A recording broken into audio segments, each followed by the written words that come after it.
Este es un fragmento de una lista de precios máximos del año 301. Hola, yo soy Samuel Amaral y este es el canal del Instituto de Estudios Históricos de la Universidad Nacional de 3 de Febrero. Hoy vamos a hablar del Edictum de Pretis Rerum Venalium, que fue promulgado en el año 301 por el emperador Diocleciano. Vamos a hablar de esto con Horacio Botala, profesor de la universidad. Hola Horacio, ¿cómo estás? ¿Qué tal, Samuel? Bueno, la primera pregunta es ¿quién era Diocleciano?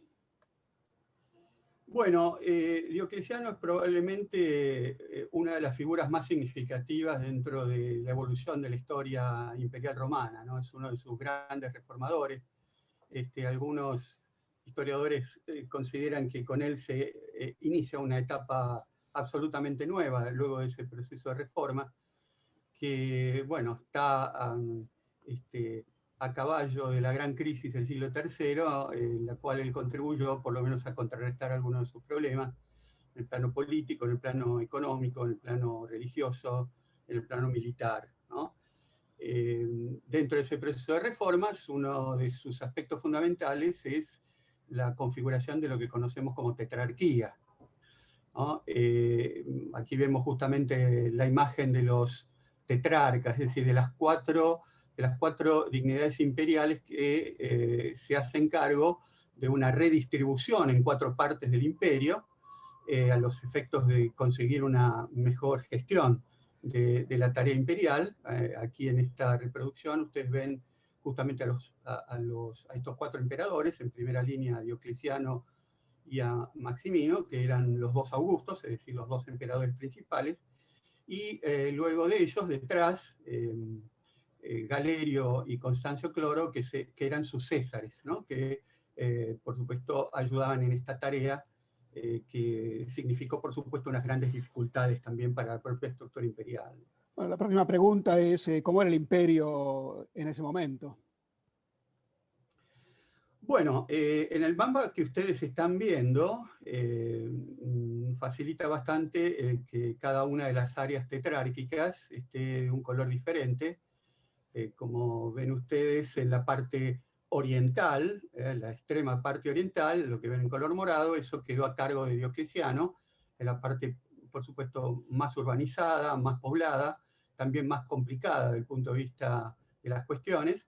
En morado más claro, en ese color lila, está el área tetrárquica de Galerio, que era su César, y luego tienen en verde Italia, África e España, bajo el mando del otro Augusto, Maximino, y Galia y Britania bajo Constancio Cloro. Bueno, entonces podemos pasar al edicto. Así, ¿por qué se promulgó en primer término? Bueno, como les comentaba hace un momento, durante el siglo III hubo una gran crisis. Esta crisis todavía sigue haciendo correr ríos de tinta acerca de su interpretación y sus características. Sin duda, a la presión en las fronteras, a las dificultades administrativas, se agregaron también dificultades económicas, sobre todo monetarias. Es muy ostensible la devaluación monetaria y con esto la inflación. Por supuesto, los mecanismos que trataron de implementarse fueron de toda naturaleza, y en el caso de los tetrarcas, de Diocleciano en particular, ya a fines de ese siglo III, esta inflación parece haber tomado otro impulso, y de ahí que él haya planteado primero una reforma monetaria y luego el establecimiento de precios máximos, ¿no? Una tabla de precios de todos los bienes y servicios que se podían encontrar en el área imperial. ¿Y cómo se conoce el edicto? ¿Cómo ha llegado hasta nosotros el conocimiento de este edicto? Bueno, el objetivo de la lista era que todos estuvieran enterados de su contenido. Entonces, en este sentido, el documento tiene forma epigráfica. Esto es, la epigrafía es todo lo que tiene que ver con las inscripciones y grabados en materiales duros, para que estén expuestos al aire libre y que todos puedan acceder a ellos. Y en el caso del edicto es probablemente el monumento epigráfico del cual más ejemplares tenemos, aunque los tenemos por supuesto de manera fragmentaria, porque evidentemente no todos llegaron enteros y algunos fueron reutilizados, como es el caso de lo que estamos viendo aquí, este fragmento de estela que se encuentra en la localidad de Yeraki, en el Peloponeso, en una iglesia medieval, que fue dedicada a San Juan Crisóstomo, que están ustedes viendo en este momento. Precisamente el fragmento que veían fue utilizado para construir el dintel de una de las puertas. Así que imagínense, tenemos más de 140 ejemplares distribuidos fragmentariamente por todo el espacio imperial, sobre todo el área oriental, y a partir de ahí los historiadores han tratado de ir rearmando lo que era el texto original, ¿no? ¿Cómo se difundió, discúlpame, cómo se difundió, ¿no? Este texto del edicto? ¿Y en qué lenguas? ¿Cómo se produjeron estas estelas, estos textos, ¿no?, en los cuales se grabó el edicto? Bueno, el edicto confirma la condición bilingüe de la administración imperial, o sea, está en griego y en latín, que son las dos lenguas en las cuales se escribía oficialmente. Y el edicto no es una excepción, ¿no? En este plano, cuando observamos cada uno de los ejemplares, el ejemplar que habían visto de Yeraki estaba en griego, era un fragmento de la estela en griego, acá vemos un fragmento en latín. En algunos casos parece que no toda la estela estaba en las dos lenguas, sino algunos tramos, por ejemplo el caso del preámbulo y el caso de los que nosotros llamaríamos hoy bienes de primera necesidad. En el caso que están viendo ustedes, nos encontramos con un fragmento que procede de una localidad, una vieja ciudad de Afrodisias, que está hoy, digamos, en el suroeste de la actual Turquía, una ciudad harto interesante para los arqueólogos porque parece haber sido un importante centro de producción epigráfica y de producción escultórica, ¿no? Bueno, pasamos al contenido del edicto. ¿Qué productos contenía el edicto? ¿Qué precios máximos establecía? Bueno, el listado es verdaderamente excepcional no solo para la historia económica, sino, yo diría, para muchos aspectos de la historia cultural. Están no solamente pautados el precio de los bienes a un grado de clasificación muy elevado, porque se marcan incluso calidades, sino que también están las remuneraciones de quienes trabajaban, de quienes tenían trabajo remunerado en el imperio. Pensemos que también tenemos mano de obra esclava que no era remunerada. Y en este sentido, esto nos va a permitir hacer comparaciones para ver las posibilidades de acceso a ciertos bienes de estos diferentes oficios.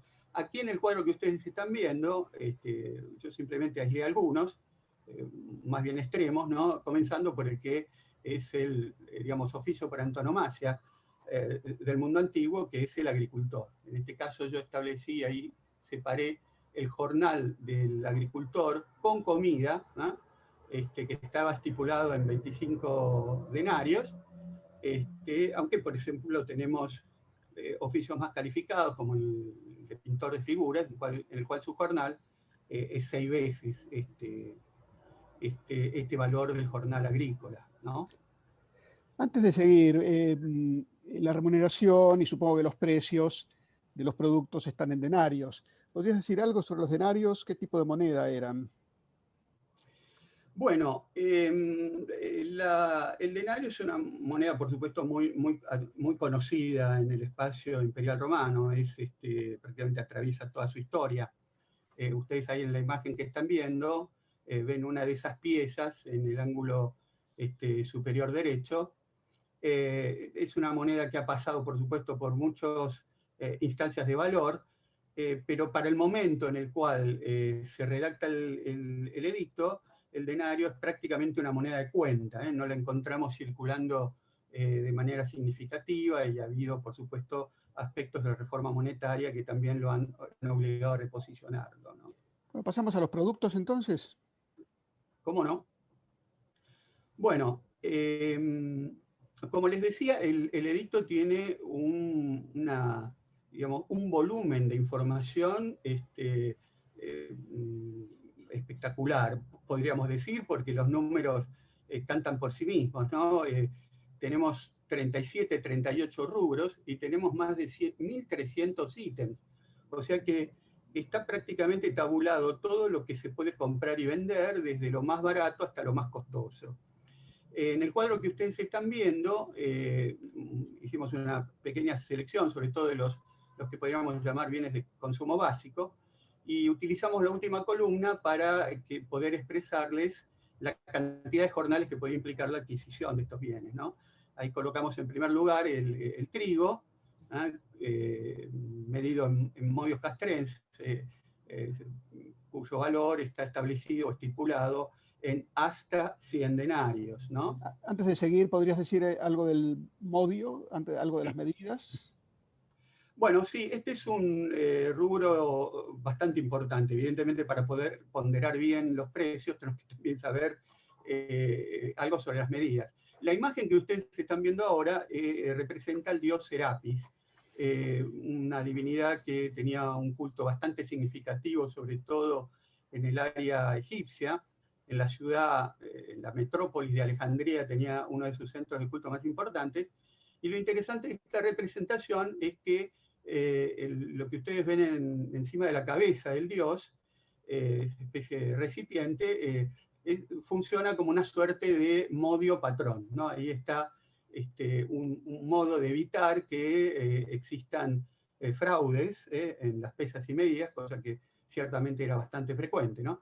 El modio era aproximadamente algo más de unos 8 kilos, y el modio castrense, el modio militar, era el doble. O sea que lo que ustedes veían en la tabla con referencia al precio del trigo, esos 100 denarios es para aproximadamente unos 16 kilos de trigo. O sea que esos 16 kilos de trigo equivalen a 4 jornales, con lo cual ustedes se pueden dar una idea de lo que podía ser las posibilidades de adquisición. Los otros bienes que ustedes ven en esta ínfima selección representan, como digo, otros aspectos del consumo básico.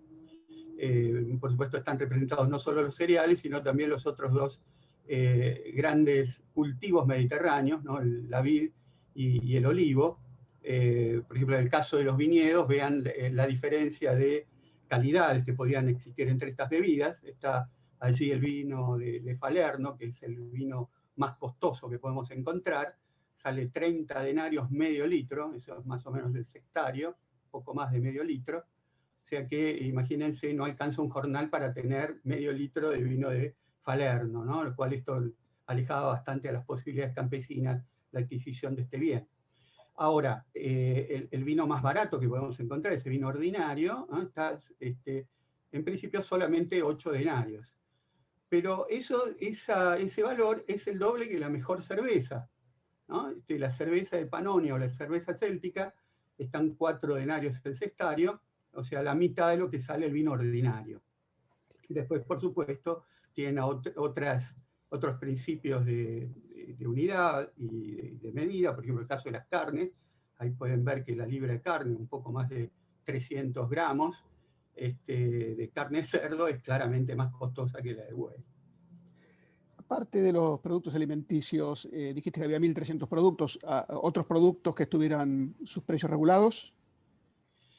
Sí, en esa, vamos a decir, obsesión clasificatoria, afortunada para nosotros como historiadores, encontramos todo tipo de bienes, ¿no? Yo aquí también les he hecho una selección de algunos bienes, incluso entre comillas, que tenían su precio estipulado, ¿no? Por ejemplo, el caso de los esclavos, ahí yo les coloqué el esclavo más costoso, el esclavo varón, en lo que llamaríamos la edad militar, entre 16 y 40 años, que por cierto los esclavos no combatían, que está hasta 30.000 denarios, o sea que estamos hablando ahí de algo más de 1.200 jornales.